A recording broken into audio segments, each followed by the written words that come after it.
Welcome to the Khan Law Studies। इधर हमने आपको जो है कुछ बेसिक बातें क्रिमिनल प्रोसीजर के बारे में बताएंगे। आज हम इन्हीं बेसिक बातों के बारे में थोड़ी और गुफ्तगू करेंगे, थोड़ी और बात बताएंगे। सेक्शन 204 में आपने देखा the court has power to issue summon or warrant if it has taken a cognizance of a criminal case। जो प्रिलिमिनरी एग्ज़ाम है, प्रारंभिक परीक्षा हमारी है, उसमें सम्मन और वारंट के बारे में कुछ छोटे मोटे सवाल पूछे जाते हैं। सम्मन में क्या होना चाहिए, वारंट क्या होता है, ये बहुत ही बारीक चीज़ें हैं, इसको हम समराइज करेंगे। इस समन्स और वारंट ये chapter 6 of the CRPC deal करता है। समन्स क्या है? समन बहुत ही सिंपल लैंग्वेज की बात है। What is someone? जनरल सामान्य भाषा में जाने दिए है, it is an order of the court, direction of the court to accuse to appear before a court on a fix date. Section 61 define करती है every summon issued by a court under this court shall be in writing in duplicate signed by the presiding officer of the court or any other officer as the High Court may direct from time to time and shall bear the seal of the court। तो असल में ये जो pre में ये है, इसी चीज़ों में जो बच्चों को फंसाते हैं कि क्या क्या चीज़ होनी चाहिए सम्मन में। What are the contents of a summon? Number 1, it must be in writing, it must be in duplicate, it must be signed by the presiding officer। ये मस्ट है, it must be signed by, it must be sealed, और उस court की मुहर भी लगेगी।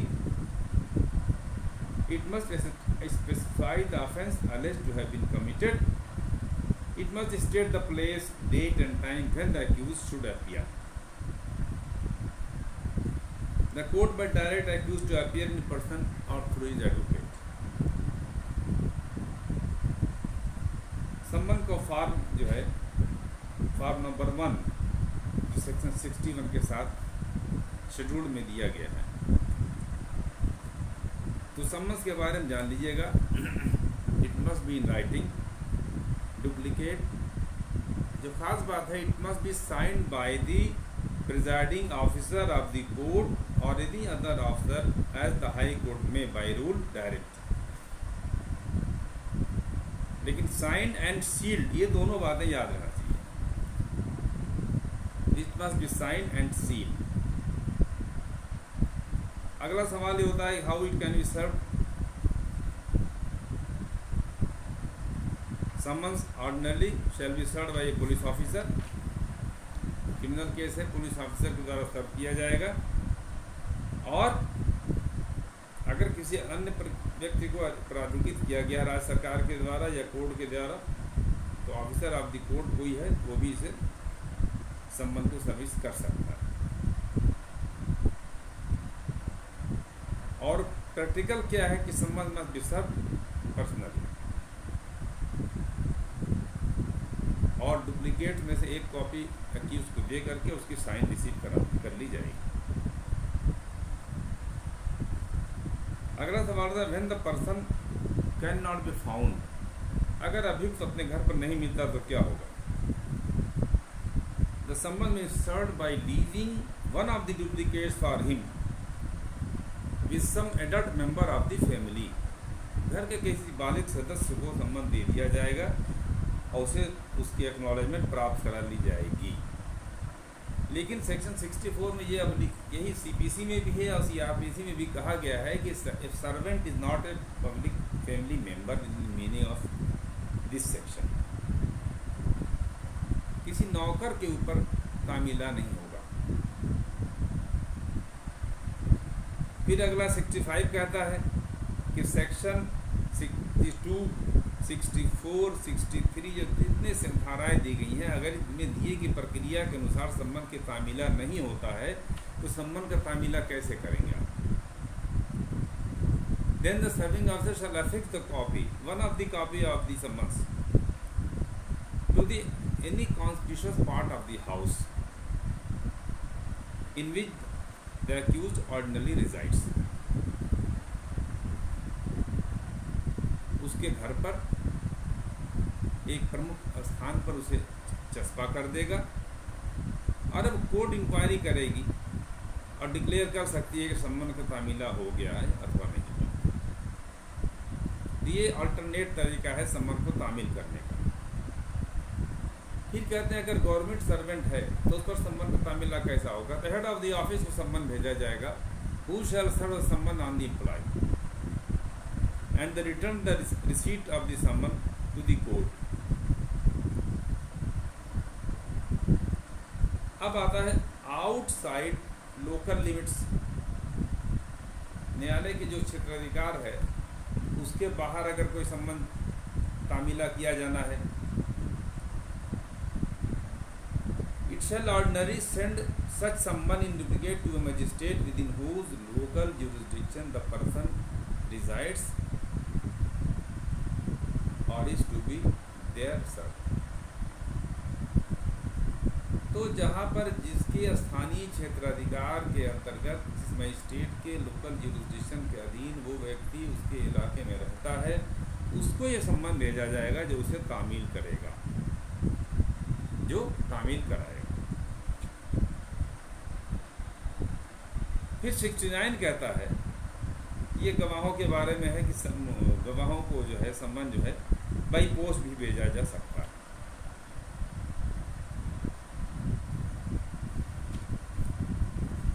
तो सम्मन के बारे में जो मोटी मोटी बातें हैं, ये जो खास करके पूछा जाता है इंग्रेडिएंट सम्मन में क्या होगा, ये इन राइटिंग होनी चाहिए, sign by the presiding officer होना चाहिए, प्रिजाइडिंग ऑफिसर कोर्ट की सील लगी होनी चाहिए, और जो अपराध के बारे में इसमें दिखाना किस अपराध के बारे में जारी किया गया है और किस स्थान पर, किस न्यायालय में, किस तारीख को इसे उपस्थित होना है, ये सारी बातें इसमें अंकित होनी चाहिए। और इसे ऑर्डिनरी कौन सम्मन सब कौन करेगा? Is serve by a police officer or may in his behalf by any officer of the court issuing it or any other public servant.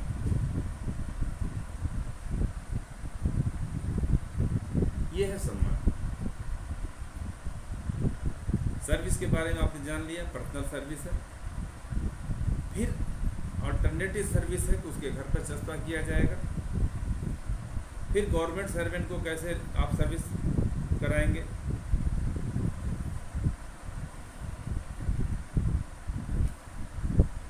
Summons on the corporate bodies, ये भी दिया हुआ है। कैसे sir? It must be effected by the serving it on the secretary, local manager और the principal officer of the corporation. Service किस पर होगी? सेक्रेटरी, कोई लोकल मैनेजर हो या कोई प्रिंसिपल ऑफिसर हो उसका कॉर्पोरेशन का, और by the letter sent by registered post address to the chief officer of the corporation in India.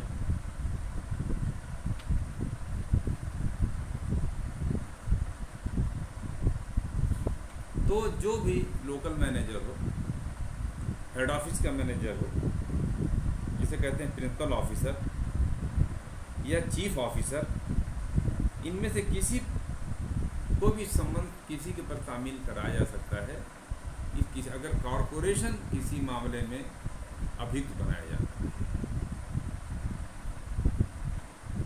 तो संबंध को ध्यान में रखिएगा, क्योंकि इसमें और वारंट में क्या फ़र्क है ये पूछा जाएगा कहीं कहीं। वारंट क्या है? Every warrant of arrest issued by a court under this code shall be in writing, signed by the presiding officer of the court and shall bear the seal of the court. This is the three features which are common. In writing, signed by the court, shall bear the seal of the court. और इसी section 70 के सब class 2 में कह दिया गया है, every warrant shall remain in force until or unless it is cancelled by the court or until it is executed.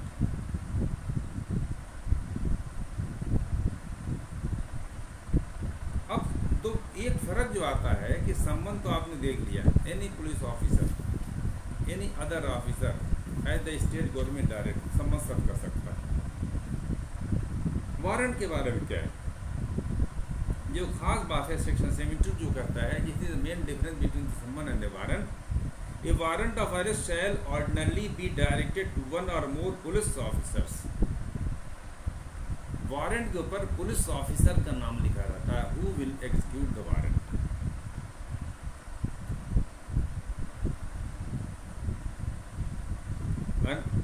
अगर कहते हैं, कोर्ट कहती है no police officer is immediately available और immediate execution is necessary, warrant का execution फौरी तौर पर आवश्यक है, कोई पुलिस अधिकारी मौजूद नहीं है, the court direct it to any other person and such person shall execute the warrant. And when the warrant is directed to more officers or more persons than one, it may be executed by all or any of them. आपने देखा संबंध में ऐसा कोई direction किसी police अधिकारी को, particular police अधिकारी को नहीं होता, लेकिन वारंट पर हमेशा जिस क्षेत्र के पुलिस ऑफिसर के अधीन वो व्यक्ति रहता है, जिस थाने के लोकल ज्यूरिसडिक्शन में वो व्यक्ति रहता है, तो सम्मन डायरेक्ट रहेगा to SHO such and such police officer, थाना प्रभारी के नाम वो सम्मन रहेगा। हाँ, वो खुद तामील करे या अपने सबऑर्डिनेट को इंडोर्स कर सकता है कि वो सम्मन का तामील करके रिपोर्ट करे, लेकिन ऐसा डायरेक्शन सम्मन में नहीं होता। करता तो पुलिस अफसर, लेकिन किसी पुलिस अफसर को डायरेक्ट नहीं किया जाता। एक हम कॉमन भाषा में जानते हैं कि बेलेबल वारंट। कुछ वारंट ऐसे होते हैं जिसमें डायरेक्शन दिया रहता है कि अगर एक्यूज्ड जमानत देने को तैयार है तो उसे जमानत पर छोड़ दिया जाए। यह सेक्शन 71 में।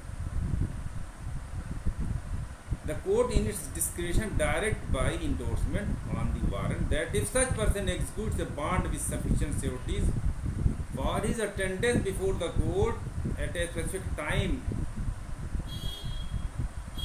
the officer to whom the warrant is granted shall take such security and shall release such person from custody. जहाँ पर कोर्ट ने इंडोर्स करके भेजा है कि अगर ये व्यक्ति जमानत देने को तैयार है और वो जमानत देता है, तो ऐसा अधिकारी, पुलिस अधिकारी उससे जमानत ले करके, श्योरिटी ले करके, उसका डिटेल सम्मन पर भर करके न्यायालय को वापस कर देगा, उसे रिलीज कर देगा अपनी कस्टडी से। इसे कहते हैं वारंट बेलेबल। यहाँ ज़रूरी नहीं है कि पकड़ के उसे कोर्ट के सामने ही लाया जाए।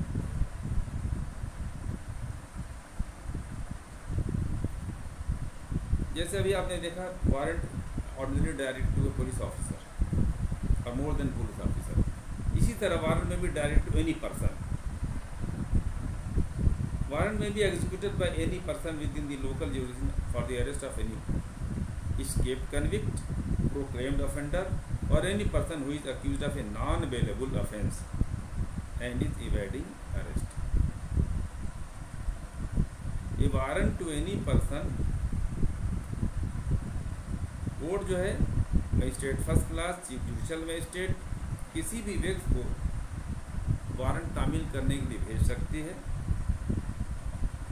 इसमें कौन कौन से एस्केप्ड कन्विक्ट भगोड़े हैं, proclaimed offender and any person who is accused of a non available offence and evading his arrest, अपनी को गिरफ्तारी से बचा रहा है।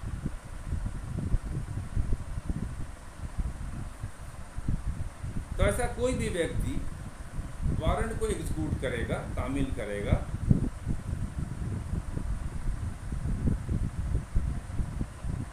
और उसे पूरा पावर होगा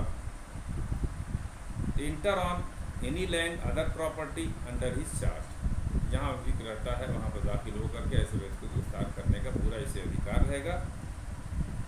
और जैसे इसे गिरफ्तार करेगा, he shall be made over with the warrant to the nearest police officer। अब वो नियरेस्ट पुलिस थाने पर जो प्रभारी अधिकारी थाने होगा उसको हवाले कर देगा। अब पुलिस अधिकारी का ये काम है to take before a magistrate having jurisdiction, यानी जिस मजिस्ट्रेट को क्षेत्र अधिकार को उसके सामने अब पुलिस अधिकारी उसे पेश करेगा, अनलेस अगर ये संबंध अवेलेबल वारंट नहीं है। अगर अवेलेबल वारंट होगा तो जमानत लेके छोड़ देगा।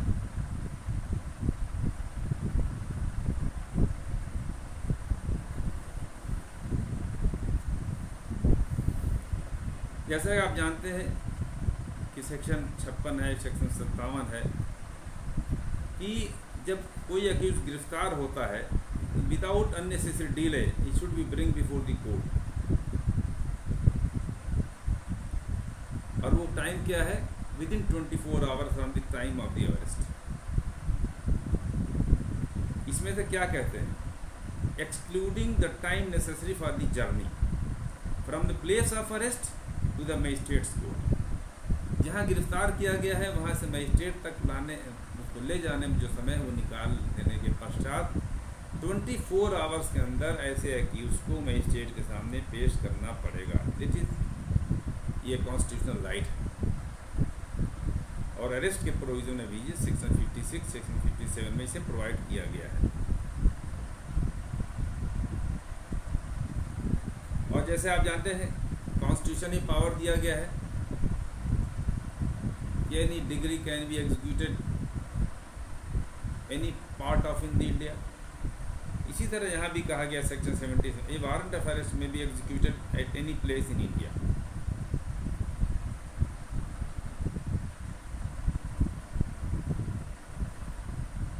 अब अगला सवाल ये होता है कि आउटसाइड की ज्यूरिसडिक्शन के बाहर जब अगर वारंट भेजा जाता है तो उसका क्या होगा?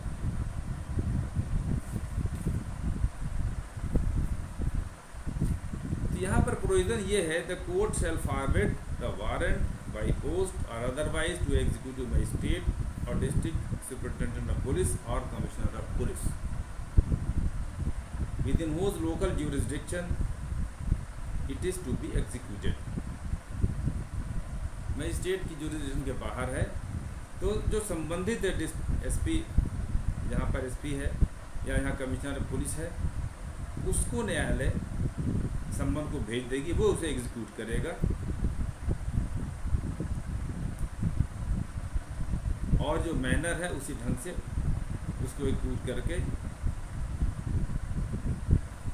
न्यायालय को वापस करेगा। Warrant directed to police officer for execution outside jurisdiction section 79।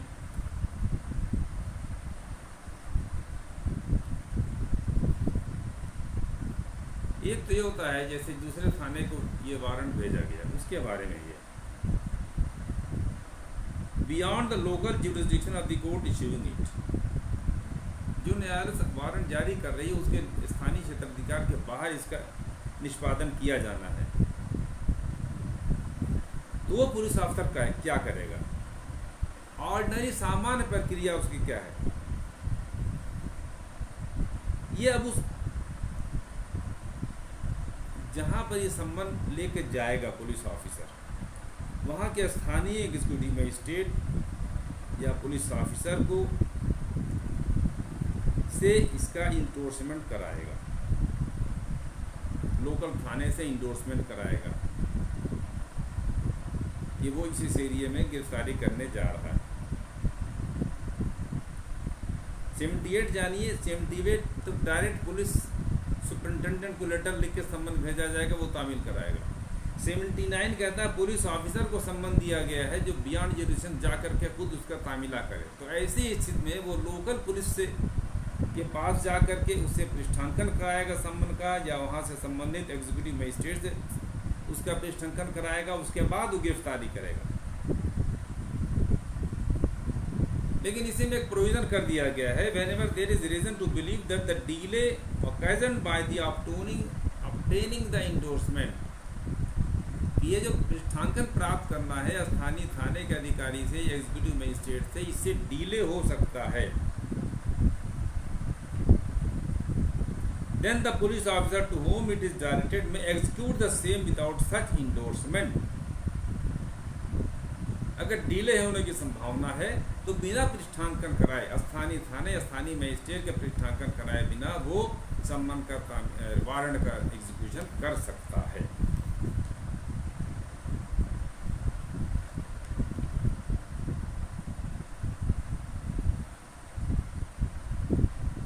अब ये कहते हैं सेक्शन 80 में,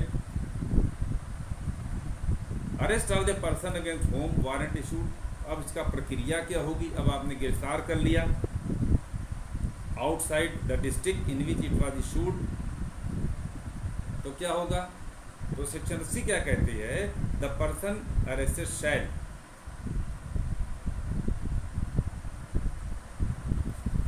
शैल के बाद वर्ड आता है be taken before such magistrate or district superintendent of the commissioner।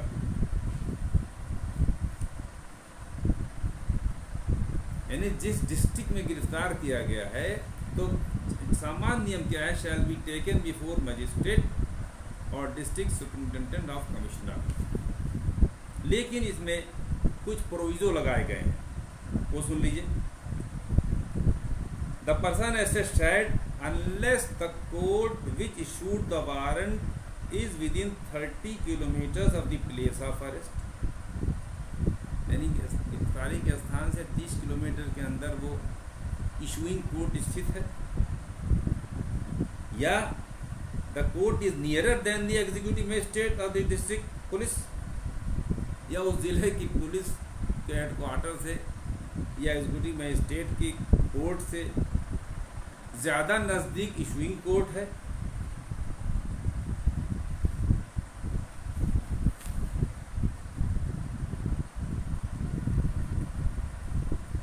या बेलेबुल वारंट था उसकी जमानत ले ली गई। अगर ये बातें नहीं, then this shall be taken before, यानी जिस डिस्ट्रिक्ट में गिरफ्तार हुआ है उसके एग्जीक्यूटिव मजिस्ट्रेट या उसके डिस्ट्रिक्ट सुपरिटेंडेंट ऑफ पुलिस या डिस्ट्रिक्ट पुलिस कमिश्नर के सामने उसे पेश किया जाएगा। यानी गिरफ्तार करने के बाद दूसरे ज़िले में आमतौर से प्रक्रिया क्या है कि उसके एग्जीक्यूटिव मजिस्ट्रेट, उसकी डिस्ट्रिक्ट पुलिस या उसके पुलिस कमिश्नर के सामने उस केस को प्रोड्यूस कर दिया जाएगा। सेक्शन 81 कहता है कि अब उसके बाद वो पुलिस कमिश्नर और डिस्ट्रिक्ट पुलिस क्या करेगी, what procedure he shall apply. 81 कहती है द एग्जीक्यूटिव मजिस्ट्रेट और the district magistrate, district superintendent of police और district commissioner of the police direct his removal in custody to such court, कि अब वो पुलिस कस्टडी से लेकर के कोर्ट की कस्टडी में दे देगा। और फिर प्रोविजन किया गया है, if the offence is bailable and the person is ready and willing to give the bail under section 71, then the magistrate or the police superintendent or the police commissioner shall take such bail or security and forward the bail bond to the court concerned which issued the warrant। ये एक प्रक्रिया हुई। If the offense is not bailable, bailable था तो उसमें तो endorsement होगा कि he should be released if he is ready to give security for his appearance before the court। Non bailable है, इसमें तो कोई छोड़ने का कोई औचित्य नहीं है, कोर्ट की तरफ से पहले से ज़मानत को कोई ऑर्डर नहीं है। लेकिन यहाँ पर पावर दिया गया है चीफ जुडिशल मजिस्ट्रेट और द सेशन जज of the district in which the arrest is made. अब चीफ जुडिशल मजिस्ट्रेट को या सेशन जज को यह पावर दिया गया है जिसके ज़िले में इसको गिरफ्तार किया गया है।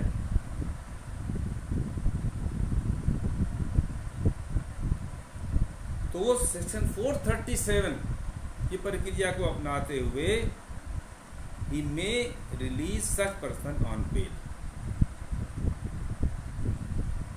यानी यहाँ पर उसे चीफ जुडिशल मजिस्ट्रेट या डिस्ट्रिक्ट सेशन जज उसे जमानत पर छोड़ सकता है। जैसे 437 नॉन अवेलेबल ऑफेंस पर लागू होती है, तो वो प्रक्रिया अपना के 437 में एक ग्राउंड बनता है, तो वो उसे जमानत पर छोड़ सकता है। और फिर प्रक्रिया वही होगी जो बेल बॉन्ड है, अगर जमानत पर छोड़ता है तो बेल बॉन्ड को कंसर्न कोर्ट को वापस भेज देगा, और अगर जमानत नहीं देता है, जमानत नहीं छोड़ता है, तो नेक्स्ट प्रक्रिया इसकी क्या होगी? He will give a transit remand to produce the accused before the court which has issued the warrant. Police अधिकारी को इतना समय देगी, इतने समय के लिए अभियुक्त को रिमांड में भेजेगी जितने समय के अंदर वो संबंधित न्यायालय के सामने उसे पेश कर सके, जिसे हम कहते हैं ट्रांजिट रिमांड। यानी इस ज़िले से वारंट जारी करने वाली कोर्ट तक पहुंचने में जो समय लगेगा, उस समय को ध्यान रखते हुए वो रिमांड मजिस्ट्रेट जो है, ये जो चीफ जुडिशल मजिस्ट्रेट या सेशन जज उसे ट्रांजिट रिमांड देंगे, और फिर उस अक्यूज को संबंधित न्यायालय के समझ में फिक्स टाइम पर जो कोर्ट फिक्स करेगी संबंधित न्यायालय के सामने प्रस्तुत कर दिया जाएगा। यह ये सम्मन एंड वारंट।